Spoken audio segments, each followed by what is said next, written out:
Doctor Singh, doctor Sujata, Gujarat Singh ji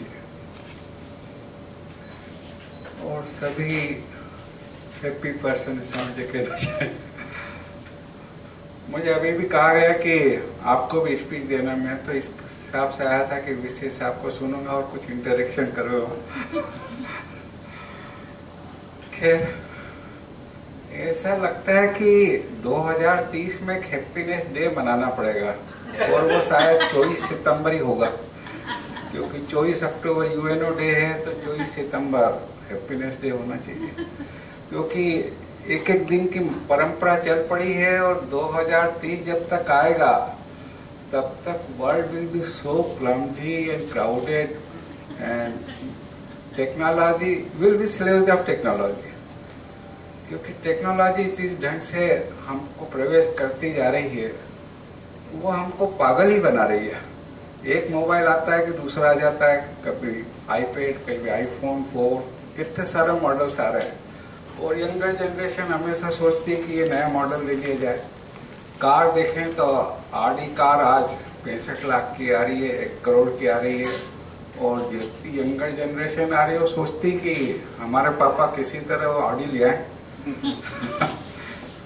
तो पैसा तो आ रहा है किंतु खुशी नहीं आ रही है।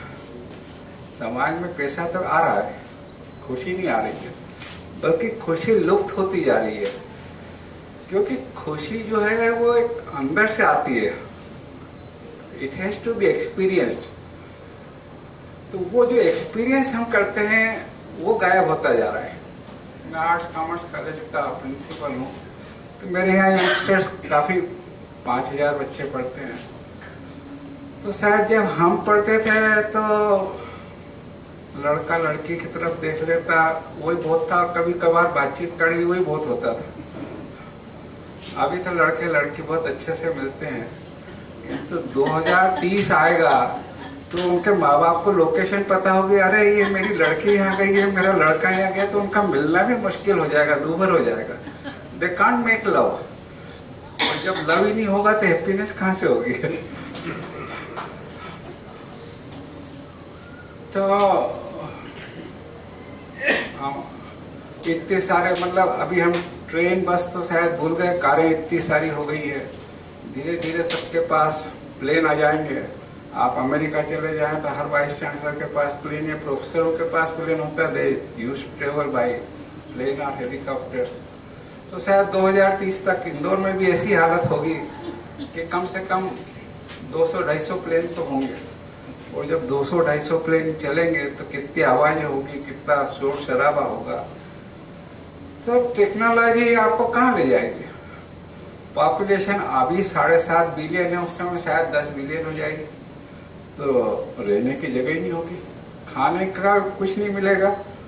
तो शायद ऐसा भी हो सकता है कि एक आदमी दूसरे को मार के खाए, this is also possible. Einstein ने ऐसा कहा था कि तीसरे वर्ल्ड वॉर का मैं नहीं कह सकता, चौथा वर्ल्ड वॉर जरूर पत्थरों से लड़ा जाएगा। तो शायद 2030 में ऐसा भी हो सकता है, क्योंकि टेक्नोलॉजी इतनी फास्ट हो रही है कि उसका एप्लीकेशंस अनंत हैं।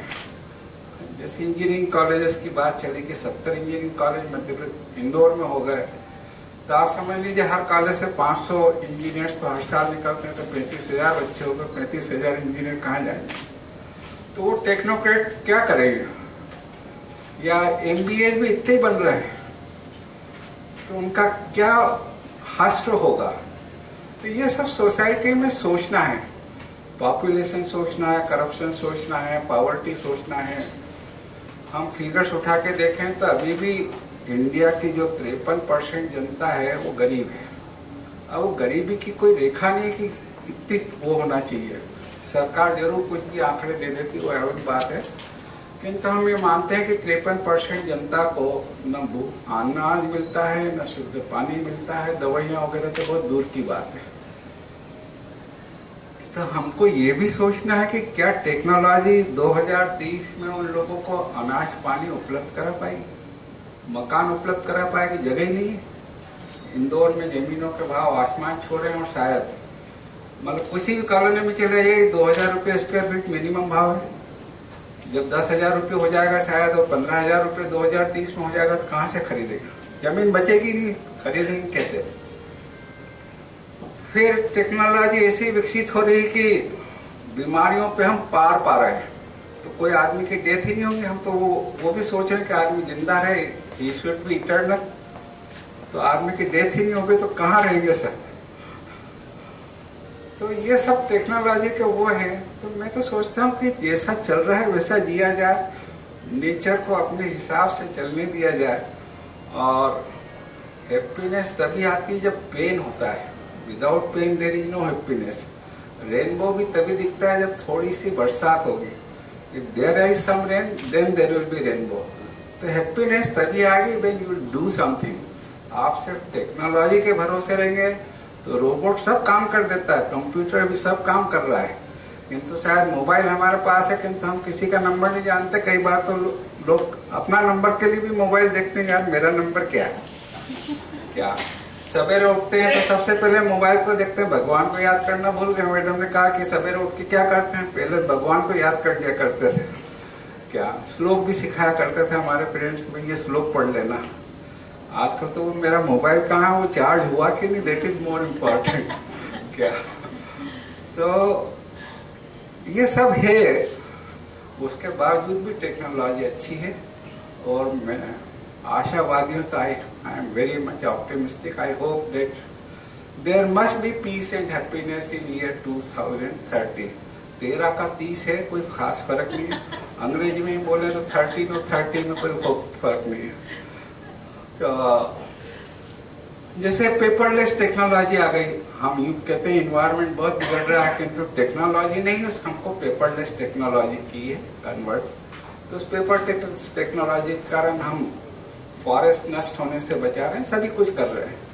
तो मैं सोचता हूँ कि ऐसी टेक्नोलॉजी जरूर विकसित होगी जिसमें हम सबको अपने अपने ढंग से जीने की आज़ादी होगी। अभी तो टेक्नोलॉजी हमको कोई फ्रीडम नहीं दे रही है, और जब फ्रीडम नहीं है तो वेयर इज हैप्पीनेस। हमारे रविन्द्रनाथ टैगोर कहते थे, where mind is without fear, in that let my country awake. तो मैं यही कहूँगा, let my world awake. And हम सब उस नेचर के साथ जीना सीखें, नेचर के साथ जिएंगे तो हैप्पीनेस हमेशा बरकरार रहेगी। और मैं चाहूँगा कि आप सब हमेशा हैप्पी बने रहें। 2030 का दिन 24 सितंबर जरूर देखें। Thank you very much.